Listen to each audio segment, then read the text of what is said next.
कर्नाटक गुलबर्गा शहर में रियासती वजीर बराए पंचायत राज और IT-BT प्रियांक खरगे ने प्रेस कॉन्फ्रेंस करते हुए मीडिया के नुमाइंदों को 12 जनवरी 2026 को रियासती वजीर आला सिद्धरामैया के प्रोग्राम के ताल्लुक से तफसील बयान करते हुए कहा कि गुलबर्गा ज़िले के एड्रामी तालुक़े में वजीर आला के प्रोग्राम की झलकियों पर नज़र डालते हुए डेवलपमेंट के ताल्लुक से बात बताई।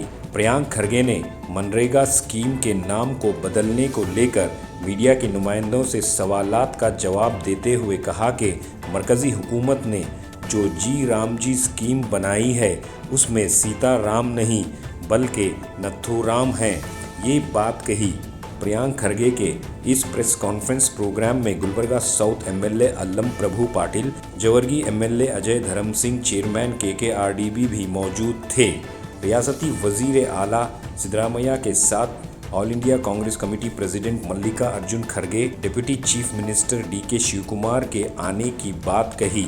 तो आइए देखते हैं तफसीली report. Bureau report Atraf TV Urdu news. ಮಿತ್ರರೇ ಹಾಗೂ ಮಾಧ್ಯಮದ ಎಲ್ಲ ಸ್ನೇಹಿತರೆ, ಈಗಾಗಲೇ ಡಾಕ್ಟರ್ ಅಜಯ್ ಸಿಂಗ್ ಅವರು ಹೇಳಿದಾಗೆ ನಾಳೆ ಕಲಬುರಗಿಗೆ ಮಾನ್ಯ ಮುಖ್ಯಮಂತ್ರಿಗಳು, ಉಪಮುಖ್ಯಮಂತ್ರಿಗಳು ಹಾಗೂ ನಮ್ಮೆಲ್ಲರ ನಾಯಕರಾದಂಥ ಶ್ರೀ ಮಲ್ಲಿಕಾರ್ಜುನ್ ಖರ್ಗೆ ಸಾಹೇಬರು ಮತ್ತು ಹಲವಾರು ಮಂತ್ರಿಗಳು ಕಲಬುರಗಿಗೆ ಬರ್ತಾ ಇದ್ದಾರೆ. ನಾಡಿದ್ದು 12ನೇ ತಾರೀಕು ಬೆಳಗ್ಗೆ 10 ಗಂಟೆಗೆ ಅಲ್ಲಿಂದ ಬೆಂಗಳೂರಿಂದ ರವಾನೆಯಾಗಿ ಇಲ್ಲಿ 11:10ಕ್ಕೆ ಬಂದು ಇಲ್ಲಿಂದ ನೇರವಾಗಿ ಎಡ್ರಾಮಿ ಕಾರ್ಯಕ್ರಮಕ್ಕೆ ಹೋಗ್ತಾರೆ. ಈಗಾಗಲೇ ಅಜಯ್ ಸಿಂಗ್ ಅವರು ಹೇಳಿದಂಗೆ ಎಡ್ರಾಮಿನಲ್ಲಿ ಸುಮಾರು 82 ಅಡಿಗಲ್ ಸಮಾರಂಭ ಇದೆ ಮತ್ತು 17 ಉದ್ಘಾಟನೆ ಸಮಾರಂಭಗಳಿದೆ. ಒಟ್ಟಾರೆ 99 ಕಾಮಗಾರಿಗಳು ಅನುಷ್ಠಾನಗೊಳ್ಳಲಿದೆ. ಅದು ಟೋಟಲ್ ಅಮೌಂಟು 90,587.15 ಲ್ಯಾಕ್ಸ್, ಅಂದರೆ ಸುಮಾರು 905 ಕೋಟಿ. ಇದು ಸಂಪೂರ್ಣ ಮಾಹಿತಿಯನ್ನು ತಮಗೆ ತಲುಪಿಸ್ತೀವಿ. ಅವ್ರು ಬರೀ ಅವ್ರದ್ದು ಹೇಳಿದ್ರು, ನಮ್ದು ಹೇಳಿಲ್ಲ ಅಜಯ್ ಸಿಂಗ್ ಅವರು. ಅದರಲ್ಲಿ ಭಾಳ ಪ್ರಮುಖವಾದಂಥ ಕಾರ್ಯಕ್ರಮ ಏನು ಇದೆ ಅಂದರೆ ಪ್ರಜಾಸೌಧ, ಅಫ್ಕೋರ್ಸ್ ಎಲ್ಲ ಇಡೀ ಕಲ್ಯಾಣ ಕರ್ನಾಟಕಕ್ಕೆ ಸಂಬಂಧಪಟ್ಟಿದ್ದಿದೆ. ಅದು ಹೊರತುಪಡಿಸಿ ಭಾಳ ವರ್ಷಗಳ ಬೇಡಿಕೆ ಏನಿತ್ತು ಅದು ಮಾನ್ಯ ಅಜಯ್ ಸಿಂಗ್ ಅವರು ಮತ್ತು ಅಲ್ಲಂ ಪ್ರಭು ಅವರೆಲ್ಲ ಫಾಲೋ ಅಪ್ ಮಾಡಿ ನಮ್ಮ ಸರ್ಕಾರದ ಅವಧಿಯಲ್ಲಿ ಜಲ್ ಜೀವನ್ ಮಿಷನ್ ಯೋಜನೆ ಅಡಿಯಲ್ಲಿ ಎಡ್ರಾಮಿ ತಾಲೂಕಿನ ಆಲೂರು 58 ಗ್ರಾಮಗಳು ಹಾಗೂ ಯಳವಾರ್ 22 ಗ್ರಾಮಗಳಿಗೆ ಬಹುಗ್ರಾಮ ಕುಡಿಯೋ ನೀರಿನ ಯೋಜನೆ ಮಲ್ಟಿ ವಿಲೇಜ್ ಸ್ಕೀಮ್ 265 ಕೋಟಿ. ಅದರ ಜೊತೆಗೆ ಯಳವಾರಿಗೆ ಹಾಗೂ ಇತರ ಗ್ರಾಮಗಳಿಗೆ 20 ಗ್ರಾಮಗಳಿಗೆ ಸುಮಾರು 79 ಕೋಟಿ. ಅದಾದಮೇಲೆ ಹಳ್ವಾರ್ ಗ್ರಾಮದ ಹತ್ತಿರ ಭೀಮಾ ನದಿಗೆ ಅಡ್ಡಲಾಗಿ ಬಂದರು ಸಹಿತ ಸೇತುವೆ ನಿರ್ಮಾಣ ಸುಮಾರು 130 ಕೋಟಿ ರೂಪಾಯಿ. ಮತ್ತು 35 ಕೋಟಿ ರೂಪಾಯಿಗೆ ನಿಮ್ಮ ಮದರಿ ಗ್ರಾಮದ ಹತ್ತಿರ ಭೀಮಾ ನದಿಗೆ ಅಡಿಲಾಗಿ ಅಣೆಕಟ್ಟನ್ನು 35 ಕೋಟಿ ರೂಪಾಯಿಗೆ ನಿರ್ಮಾಣವನ್ನು ಮಾಡ್ತಾಯಿದೆ. ಇವೆಲ್ಲನೂ ಕಾರ್ಯಕ್ರಮ ಏನು ಯೋಜನೆಗಳಿದೆ ಅದನ್ನು ತಮ್ಮ ಹತ್ರ ತಲುಪಿಸ್ತೀವಿ. ಇವೆಲ್ಲನೂ ಕೂಡ ಕೊಲ್ಲೂರು ಬೀದ್ ಇರ್ಬೋದು, ನಿಮ್ಮ ನರಿಬೋಳೆ ಇರ್ಬೋದು, ಇವೆಲ್ಲನೂ ಕೂಡ ಭಾಳ ವರ್ಷದ ಬೇಡಿಕೆಯಾಗಿತ್ತು. ಇವಾಗ ಮಾನ್ಯ ಶಾಸಕರು ಅದನ್ನು ಭಾಳ ಕಾಳಜಿ ವಹಿಸಿ ಅದನ್ನು ಅನುಮೋದನೆ ಕೊಟ್ಟು ಅದಕ್ಕೆ ಬಜೆಟ್ ಇಡಿಸಿ ಅದನ್ನು ಕೂಡ ಆಗುತ್ತೆ. ಎಸ್ಪೆಷಲಿ ಮಲ್ಟಿ ವಿಲೇಜ್ ಸ್ಕೀಮ್ಗಳು ಯಾವುದಿತ್ತು ಅದು ಸಂಪೂರ್ಣ ಮಾಹಿತಿ ತಮಗೆ ತಲುಪಿಸ್ತೀವಿ. ಅದ್ರ ಜೊತೆಗೆ ಸೇಡಮ್ನಲ್ಲಿ ಈಗಾಗಲೇ ಮಾನ್ಯ ಶರಣ್ ಪ್ರಕಾಶ್ ಅವರು ತಮಗೆ ನಿನ್ನೆ ಉದ್ದೇಶಿಸಿ ಮಾತನಾಡಿದ್ದಾರೆ. ಅವರು ಕೂಡ ಏನೇನು ಕಾಮಗಾರಿಗಳಂತ ಹೇಳಿದ್ದಾರೆ, ಅದರ ಸಂಪೂರ್ಣ ಮಾಹಿತಿ ತಮಗೆ ತಲುಪಿಸ್ತೀವಿ. ಸುಮಾರು 282 ಕಾಮಗಾರಿಗಳ ಅಡಿಗಲ್ಲನ್ನು ಮಾಡ್ತಾಯಿದ್ದೀವಿ. ಅದ್ರ ಮೊತ್ತ 57,968 ಲಕ್ಷ ರೂಪಾಯಿ. ಅದರ ಜೊತೆಗೆ 362 ಕಾಮಗಾರಿಗಳ ಉದ್ಘಾಟನೆ ಆಗಲಿದೆ. ಅದರ ಮೊತ್ತ ದಯವಿಟ್ಟು ಕ್ಷಮಿಸಬೇಕು, 76 ಕಾಮಗಾರಿಗಳ ಉದ್ಘಾಟನೆ ಆಗಲಿದೆ.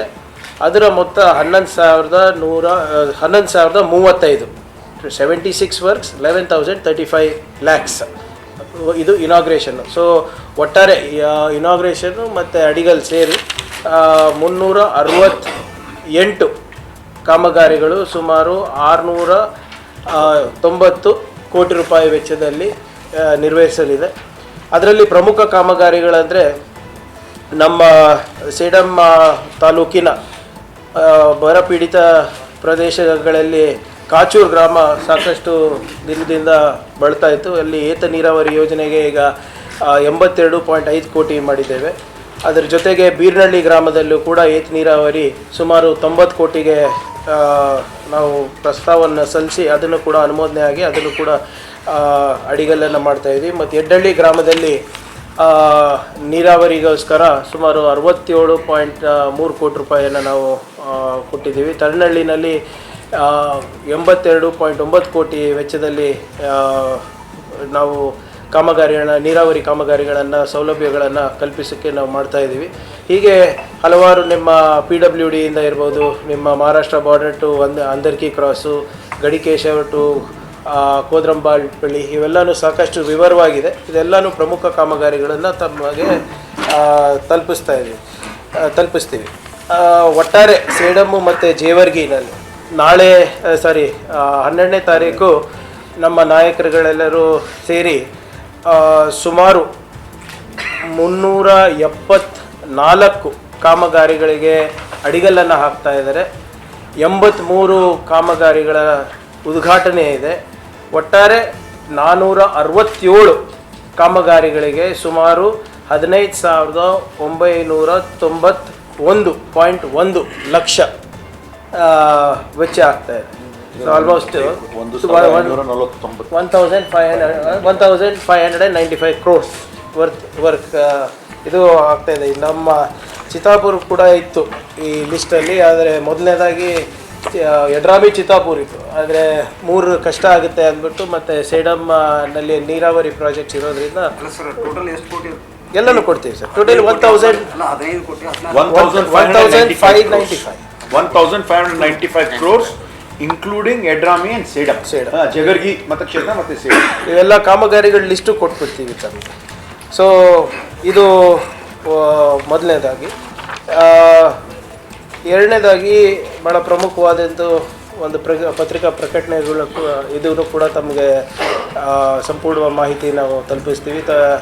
ಈ 2025-26ನೇ ಸಾಲಿನ ಮುಂಗಾರು ಹಂಗಾಮಿನಲ್ಲಿ ಭಾರೀ ಮಳೆ ಹಾಗೂ ಪ್ರವಾಹದಿಂದ ಹಾನಿಯಾದ ಜಿಲ್ಲೆಯ ಕೃಷಿ ಮತ್ತು ತೋಟಗಾರಿಕೆ ಇಲಾಖೆ ಜಂಟಿ ಸಮೀಕ್ಷೆ ವರದಿಯಂತೆ ಒಟ್ಟು 3,24,000 ಹೆಕ್ಟೇರ್ ಹಾನಿಯಾಗಿರೋ ಪ್ರದೇಶ ಅಂತ ತಮಗೆಲ್ಲ ಮಾಹಿತಿ ಇದೆ.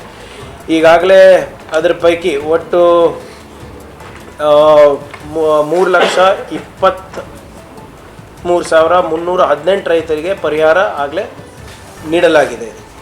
ಸುಮಾರು ಕಲಬುರಗಿ ಜಿಲ್ಲೆಯಲ್ಲಿ ಈಗಾಗಲೇ SDRF ನಿಯಮಗಳ ಪ್ರಕಾರ 2,597.21 ಲಕ್ಷ ಪಾವತಿಯಾಗಿದೆ.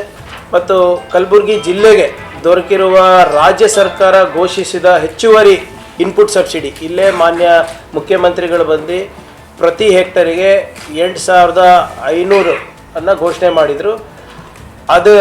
ಅದ್ರ ತಕ್ಕಂಗೆ ಈಗಾಗಲೇ 24,775.82 ಲಕ್ಷಗಳನ್ನು ಈಗಾಗಲೇ ಪಾವತಿಸಲಾಗಿದೆ ನಮ್ಮ ಇನ್ಪುಟ್ ಸಬ್ಸಿಡಿ. ಸೊ ಒಟ್ಟಾರೆ ಕಲಬುರಗಿ ಜಿಲ್ಲೆಗೆ ಈಗಾಗಲೇ ವಿತರಿಸಲಾಗಿರುವ ಪರಿಹಾರ ಒಟ್ಟು 49,873.03 ಲಕ್ಷ, 49,873.03 ಲ್ಯಾಕ್ಸ್.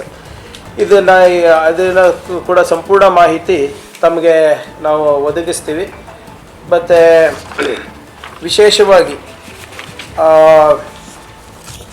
ನಮ್ಮ ಈ ಅತಿವೃಷ್ಟಿಯಿಂದ ಸಾಕಷ್ಟು ನಮ್ಮ ಜಿಲ್ಲಾ ಪಂಚಾಯತಿ ರಸ್ತೆಗಳು ಹಾಳಾಗಿತ್ತು. ತಾವು ಕೂಡ ಅದು ಹೋದ ತಿಂಗಳು ನಮ್ಮ ಗಮನಕ್ಕೆ ತಂದಾಗ ನಾನು ಮಾತು ಕೊಟ್ಟಿದ್ದೆ, ಒಂದು ವಿಶೇಷವಾದಂಥ ಪ್ಯಾಕೇಜನ್ನು ನಾವು ಕಲಬುರಗಿಗೆ ನಾವು ನೀಡ್ತೀವಿ ಅಂದ್ಬಿಟ್ಟು. ಅದು ಮಾತು ಕೊಟ್ಟಂಗೆ ಈಗಾಗಲೇ ನಾವು ಸುಮಾರು 80 ಕಾಮಗಾರಿಗಳನ್ನು 90 ಕಾಮಗಾರಿಗಳನ್ನು ನಾವು ತಗೊಂಡಿದ್ದೇವೆ.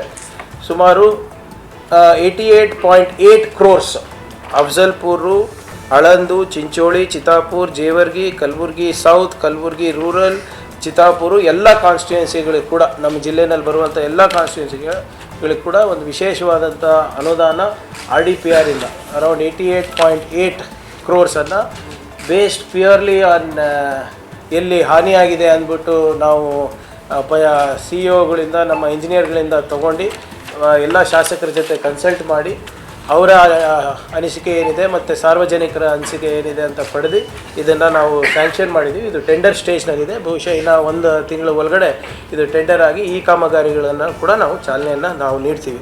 ಸೊ ಒಟ್ಟಾರೆ ನಾವು ಏನು ಮಾತನ್ನು ಕೊಟ್ಟಿದ್ವಿ ನಮ್ಮ ಜಿಲ್ಲೆಯ ಜನರಿಗೆ, ಒಂದನೇದು ಇನ್ಪುಟ್ ಸಬ್ಸಿಡಿದಿರ್ಬೋದು, ಪರಿಹಾರದಿರ್ಬೋದು, ಅದರ ಜೊತೆಗೆ ಏನು ವಿಶೇಷವಾದಂಥ ಒಂದು ಪ್ಯಾಕೇಜ್ ನಮ್ಮ ಸರ್ಕಾರದ ವತಿಯಿಂದ ನಾವು ಮಾಡ್ತೀವಿ ಅಂತ ನಾವು ಹೇಳಿದ್ವಿ. ಇವೆರಡೂ ಕೂಡ ನಾವು ಮಾತಿಗೆ ತಕ್ಕಂಗೆ ನಾವು ನಿರ್ವಹಿಸಿದ್ದೀವಿ, ನುಡಿದಂತೆ ನಾವು ನಡೆದಿದ್ದೀವಿ ಅಂತ ನಾನು ಹೇಳಲಿಕ್ಕೆ ಬಯಸ್ತಾ ಇದ್ದೀನಿ.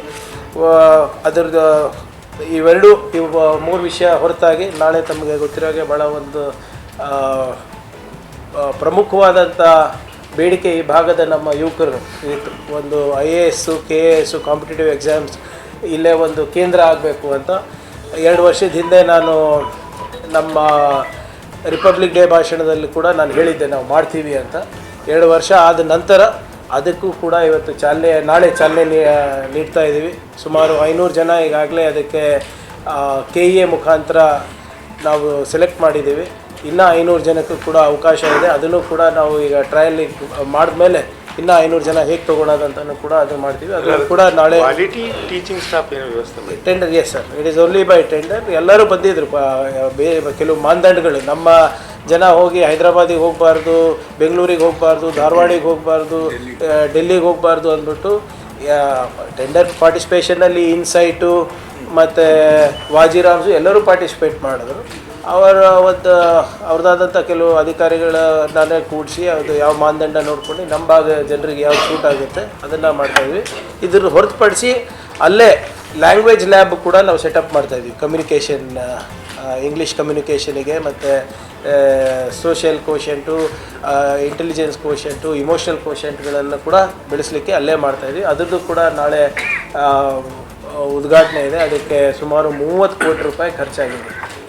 KKRDBಯಿಂದಲೂ ಅನುದಾನ ಬಂದಿದೆ ಮತ್ತು ನಾನು ಸೋಷಿಯಲ್ ವೆಲ್ಫೇರ್ ಇದ್ದಾಗ ಅನುದಾನವನ್ನು ನಾನು ನೀಡಿದ್ದೆ ಅವಾಗ ಒಂದು 20 ಕೋಟಿ. ಸೊ ಇದು ಭಾಳ ಪ್ರಮುಖವಾದಂಥ ಒಂದು ಭರವಸೆಯನ್ನು ನಾವು ಈಡೇರಿಸಿದ್ದೀವಿ. ಸೊ ಇದನ್ನು ತಮ್ಮ ಮುಂದೆ ಇಡ್ಲಿಕ್ಕಂತ, ತಮ್ಮ ಮುಂದೆ ಪ್ರಸ್ತಾಪ ಮಾಡಲಿಕ್ಕಂತ ತಮಗೆ ಆಹ್ವಾನ ಮಾಡಿದ್ದು. ದಯವಿಟ್ಟು ನಾಳೆ ನಾವೆಲ್ಲರೂ ಪ್ರಬುದ್ಧ ಅಕಾಡೆಮಿಯ ಒಂದು ಉದ್ಘಾಟನೆ ಸಮಾರಂಭಕ್ಕೆ ತಾವು ಬರಬೇಕು ಅಂತ ಎಲ್ಲರ ವತಿಯಿಂದ ಹಾಗೂ ವೈಯಕ್ತಿಕವಾಗಿ ತಮಗೆ ಆಹ್ವಾನ. ಕಲಬುರಗಿ ಸೆಂಟ್ರಲ್ ಜೈಲಲ್ಲಿ ಪದೇ ವಿವಾದಗಳು ಸರ್, ಜಗಳ, ಕೈದಿಗಳು ಪದೇ 3-4 ಸಲ ಸರ್ 2 ತಿಂಗಳಲ್ಲಿ ಜಗಳ ಆಡೋಕೈತಿ ಕೈದಿಗಳು. ಏನು ಕಂಟ್ರೋಲ್ ಇಲ್ಲ ಸೆಂಟ್ರಲ್ ಜೈಲ್. ಯಾರ ಕೈ ನಾನೇ ಹೋಗ್ತೀವಿ. ಈಗ ಅದೊಂದು ಬಾಕಿ ಒಳಗಡೆ ಜಗಳ ಆದರೆ ಇದು ಏನು ಮಾಡೋಕ್ಕಾಗ್ತದೆ? ಅದು ಮೊನ್ನೆ ಹೇಳಿದ್ದಾರೆ IG-ಗೆ ಏನಾದರೂ ಒಂದು ಪರಿಹಾರ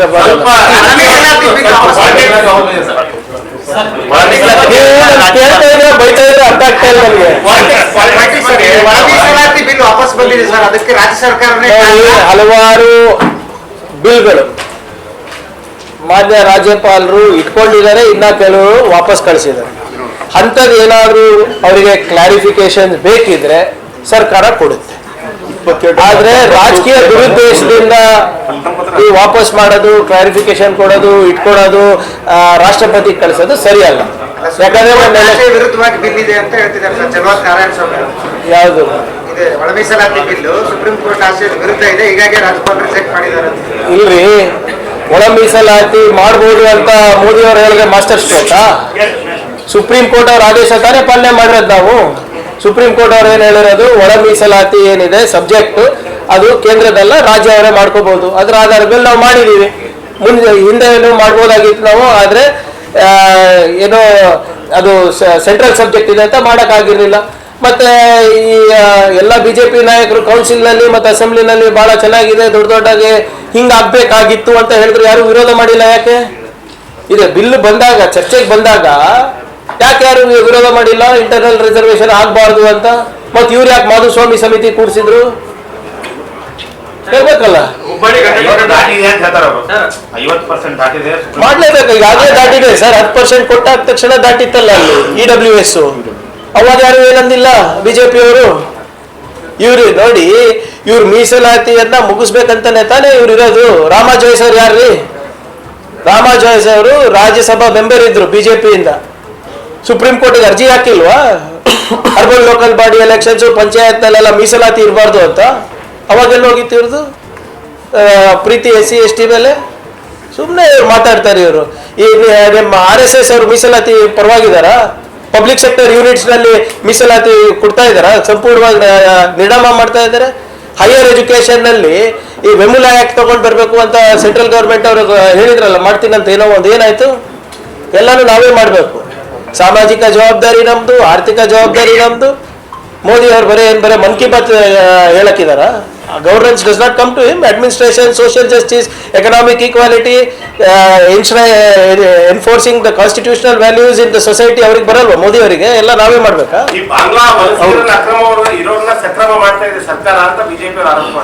ಬಾಂಗ್ಲಾದೇಶಿಯವರು ಇಲ್ಲಿ ಹೆಂಗ್ ಬಂದ್ರಿ?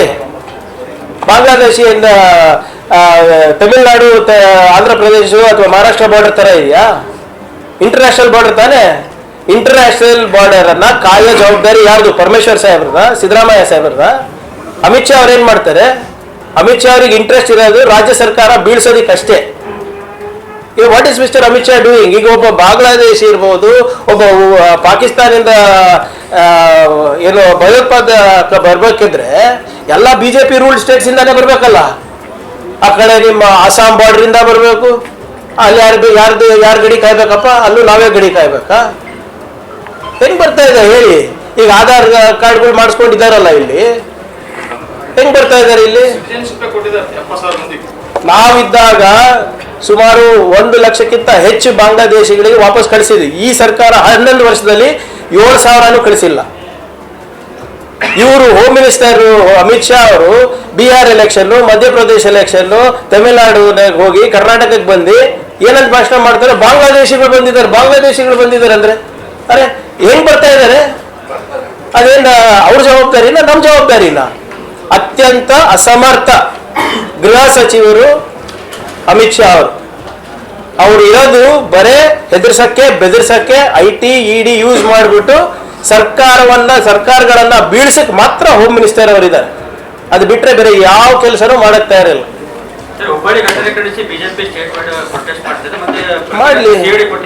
ಮಾಡ್ಲಿ. ನಿನ್ನೆ ಒಂದು ವಿಡಿಯೋ ಬಂತಲ್ಲ, ಅದ್ರ ಬಗ್ಗೆ ಏನ್ ಹೇಳ್ತಾರೆ ನೋಡಿ.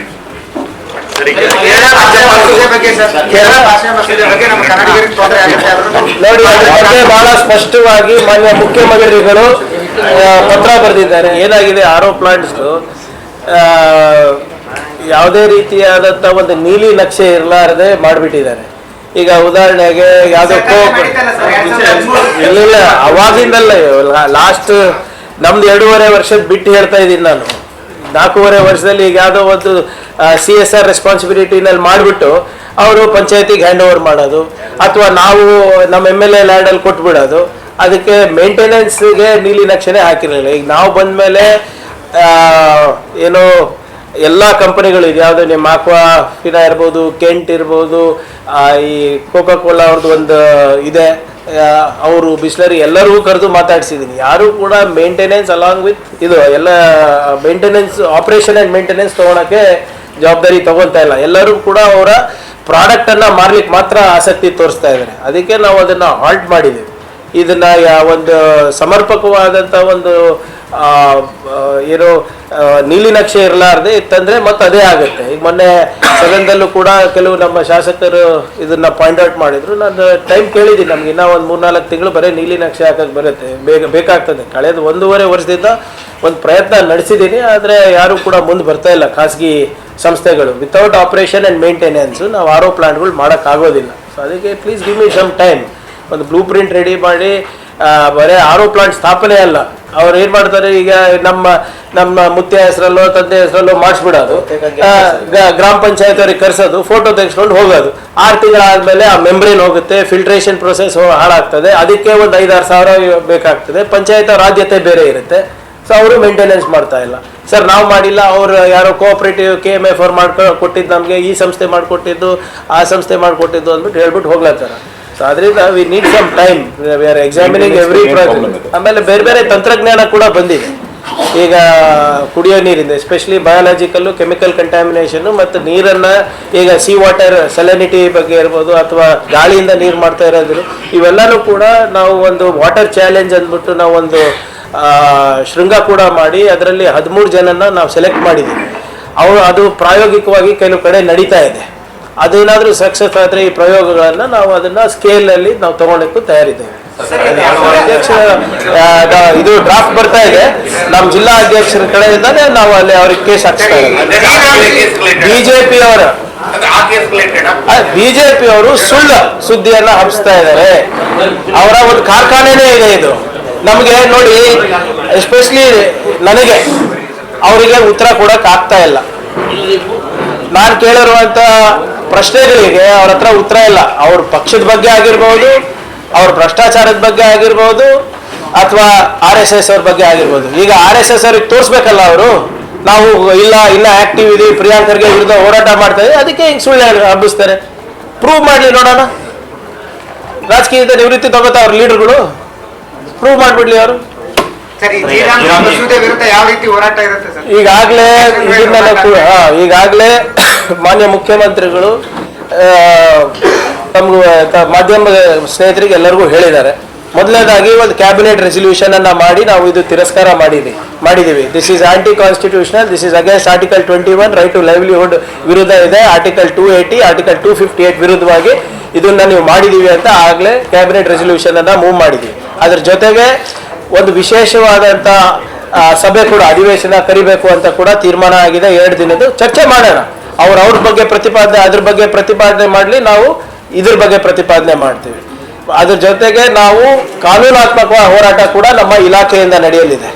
ಮತ್ತು ನೀವು ಹೇಳಿದಾಗ ಎಲ್ಲ ಸ್ಟೇಕ್ ಹೋಲ್ಡರ್ಸ್ ಯಾರ್ಯಾರು ಸಂಘಟನೆಗಳಿದ್ದಾರೆ, ಮತ್ತು ಸಂಘಗಳಿವೆ, ಮಹಿಳಾ ಸಂಘಗಳಿವೆ, ನೌಕರರಿದ್ದಾರೆ, ಮನ್ರೇಗಾ ವರ್ಕರ್ಸ್ ಯಾರ್ಯಾರು ಇರ್ತಾರೆ, ಅವ್ರಿಗೆಲ್ಲರಿಗೂ ಕರೆಸಿ ಮಾನ್ಯ ಮುಖ್ಯಮಂತ್ರಿಗಳು, ಉಪಮುಖ್ಯಮಂತ್ರಿಗಳು ಸಭೆ ನಡೆಸಿ ಮುಂದಿನ ಹೋರಾಟ ಯಾವ ರೀತಿ ಮಾಡಬೇಕು ನಾವು ಒಂದು ನೀಲಿ ನಕ್ಷೆಯನ್ನು ನಾವು ಹಾಕೋತೀವಿ. ಆದರೆ ಯಾವ ರೀತಿ ಆ 3 ಕೃಷಿ ಕಾಯ್ದೆಗಳು ಹಿಂಪಡೆದ್ರು, ಅದೇ ರೀತಿ ಇದನ್ನು ಕೂಡ ಹಿಂಪಡೆಯೋದ್ರಲ್ಲಿ ಯಾವುದೇ ರೀತಿಯಾದಂಥ ಅನುಮಾನ ಇಲ್ಲ. ಇದರಲ್ಲಿ ಅವರು ನೋಡ್ರಿ, ಗಾಂಧಿರಾಮ ಅಲ್ಲ, ಎಷ್ಟು ಬಹಳ ಅವರು ರಾಮ ತರಬೇಕಂದ್ಬಿಟ್ಟು ಗ್ರಾಮನೇ ಸ್ಪ್ಲಿಟ್ ಮಾಡಿಬಿಟ್ಟಿದ್ದಾರೆ. ರಾಮ್ಜಿ, ಆದ್ರೆ ಇದು ಸೀತಾರಾಮ ಅಲ್ಲ, ದಶರಥನ್ ರಾಮ ಅಲ್ಲ, ಇದು ನಾಥುರಾಮ ಗೋಡ್ಸೆ. ನಾಥುರಾಮ್ ಗೋಡ್ಸೆ ತತ್ವ ಯಾವುದು? RSS ತತ್ವ. RSS ತತ್ವದಲ್ಲಿ ಏನಿದೆ? ಬಡವರಿಗೆ ಏನು ಶಿಕ್ಷಣ ಇರಬಾರ್ದು, ನಿರುದ್ಯೋಗದಲ್ಲಿ ಇರಬೇಕು, ಧರ್ಮದ ನಶೆ ಕೊಟ್ಬಿಟ್ಟು ಜನರಿಗೆ ಅದರಲ್ಲೇ ತೇಲಾಡಿಸ್ಬೇಕು ಅಂತಿದೆ. ಸೊ ಇಟ್ ಈಸ್ ಸುಮ್ಮನೆ ರಾಮನ ಹೆಸರು ಹೇಳ್ತಾ ಇದ್ರಲ್ಲ, ಇದು ಸೀತಾರಾಮ ಅನ್ನೋ ಅಲ್ಲ, ದಶರಥ ರಾಮ ಅನ್ನೋ ಅಲ್ಲ, ಇದಿರೋದು ನಾಥುರಾಮ್. ಭ್ರಷ್ಟಾಚಾರ ಸಾಧ್ಯ ಆಗಲ್ಲ, ಅದಕ್ಕೆ ಕಾಂಗ್ರೆಸ್ ವಿರೋಧ ಮಾಡ್ತಾ ಇದ್ದಾರೆ. ಆದ್ರೆ ಈಗ ಪ್ರಧಾನ ಮಂತ್ರಿ ಕೌಶಲ್ಯ ವಿಕಾಸ್ ಯೋಜನೆಯಲ್ಲಿ 14,500 ಕೋಟಿ ರೂಪಾಯಿ ಭ್ರಷ್ಟಾಚಾರ ನಡೆದಿದೆ ಅಂದ್ಬಿಟ್ಟು CAG ರಿಪೋರ್ಟ್ ಇದೆ. ಅಂದ್ರೆ ಇವರು ಇಲಾಖೆ ಬಂದ್ ಮಾಡ್ತಾರ? ಈಗ ನಿಮ್ಗೆ ನೆಗಡೆ ಬಂದಿದೆ, ಶೀತ ಬಂದಿದೆ ಅಂದ ತಕ್ಷಣ ನೀವು ಮೂಗು ಕುಯ್ಕೋತೀರಾ, ಪರಿಹಾರ ಹುಡುಕ್ತೀರಾ. ಆಮೇಲೆ 12 ಕೋಟಿ ಜನ ಪ್ರತಿ ದಿನ 12 ಕೋಟಿ ಜನ ಪ್ರತಿದಿನ ಕೆಲಸ ಮಾಡ್ತಾರೆ. ಇದರಲ್ಲಿ ಕೋಟ್ಯಾಂತರ ದಿನದ ಮಾನವ ದಿನಗಳು ಸೃಷ್ಟಿ ಆಗ್ತದೆ. ಲಕ್ಷಾಂತರ ಏನು ನಿಮ್ಮ ಗ್ರಾಮೀಣ ಮಟ್ಟದಲ್ಲಿ ಆಸ್ತಿ ಸೃಜನ ಆಗ್ತಾ ಇದೆ. ಸಣ್ಣ ಪುಟ್ಟ ಏನಾದರೂ ಕಂಪ್ಲೇಂಟ್ ಬರೋದು ಸಹಜ ಅಲ್ಲ. ಆಯ್ತು, ಈಗ ಇದು 20 ವರ್ಷ ಆಯ್ತು, ಇವ್ರು ಬಂದು 11 ವರ್ಷ ಆಯ್ತು. 11 ವರ್ಷ ಭ್ರಷ್ಟಾಚಾರ ನಡೀತಾ ಇದ್ರೆ ಇವ್ರಿಗೆ ಕತೆ ಕಾಯ್ತಾ ಇದ್ರಾ, ಅಥವಾ ಇವ್ರಿಗೆ ಪಾಲ್ ಹೋಗ್ತಾ ಇತ್ತಾ? ಏನು ಪಾಲ್ ಕಮ್ಮಾಗಿದ್ಯಾ? ಈಗ ಏನು 11 ವರ್ಷ ಮಲ್ಕೊಂಡಿದ್ರೇನ್ರಿ ಇವರು? ಸಡನ್ ಆಗಿ ಬಂದು ಇಲ್ಲ ಬಹಳ ಭ್ರಷ್ಟಾಚಾರ ನಡೆದಿತ್ತು ಅಂದ್ರೆ 11 ವರ್ಷ ಅಂದ್ರೆ ಇವ್ರು ಪಾಲ್ ತಗೊಂಡಿದ್ರ, ಪಾಲ್ ತಿಂದ್ರ ಇವರು? ಏನು ಹುಡುಗಾಟ ಇವ್ರಿಗೆ? ಏನಾಗಿದೆ ಅಲ್ಲಿ? ಅವ್ರ ಹತ್ರ ದುಡ್ಡಿಲ್ಲ. ಈ ಡಿಮಾನಿಟೈಸೇಷನ್ ಆಯ್ತು, ಲಾಕ್ಡೌನ್ಗಳಾಯ್ತು, ಮೋದಿ ಅವರ ಆರ್ಥಿಕ ನೀತಿಗಳಾಯ್ತು, ಇವೆಲ್ಲನೂ ಕೂಡ ಏನೋ ವಿಫಲ ಆಗಿರೋದ್ರಿಂದ ಅದಕ್ಕೆ ಎಲ್ಲ ಸ್ಕೀಮ್ಗಳನ್ನ ರಾಜ್ಯ ಸರ್ಕಾರದ ಮೇಲೆ ಹಾಕ್ತಾ ಇದ್ದಾರೆ, including Jal Jeevan Mission. Photo ಅವ್ರದ್ದು, ದುಡಿಮೆ ನಮ್ದು. ಬೋಲ್ ದಿಯಾ मैं.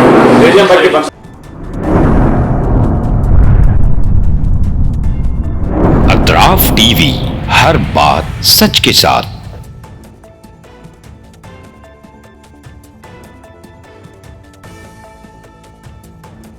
इस न्यूज को स्पॉन्सर किया है स्टैंडर्ड जिम। गुलबर्गा शहर में पहली मर्तबा तमाम जदीद इक्विपमेंट्स के साथ, तमाम सहूलतों के साथ मौजूद स्टैंडर्ड जिम। स्टैंडर्ड जिम में मेंबरशिप लेकर अपनी सेहत को तंदुरुस्ती अता कीजिए।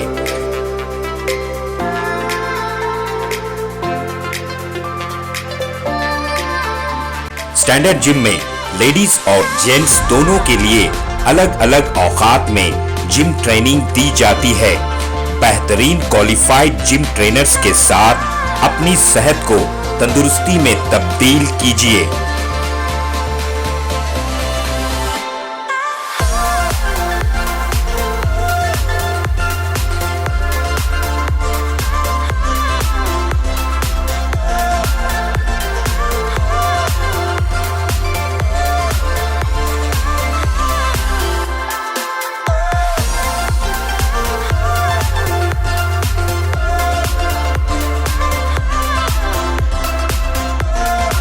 आपकी तंदुरुस्ती का खास ख्याल रखते हुए स्टैंडर्ड जिम की खास पेशकश आपके लिए लाए हैं सोना steam bath.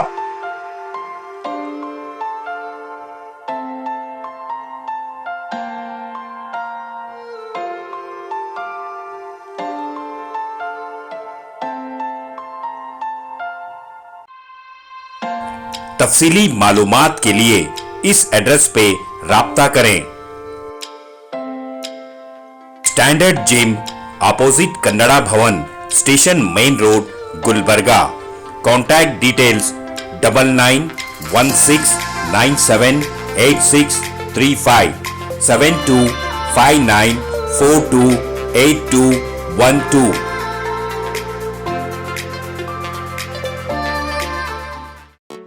SAR fantasy water park, सारे फैमिली का entertainment, picnic, holiday, vacation,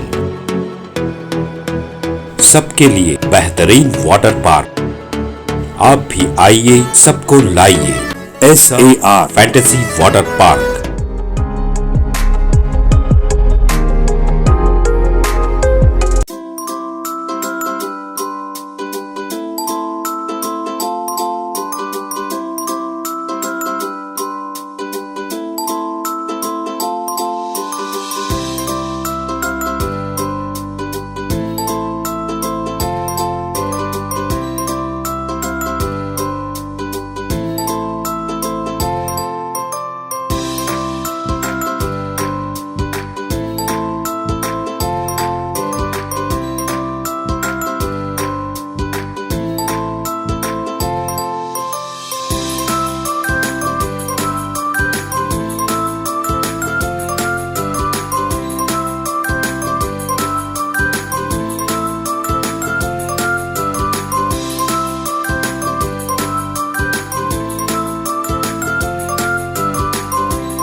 Address Vednakapo near Gaushavali Dargah, KGF, Karnataka. Contact details 9483444290 9480107826.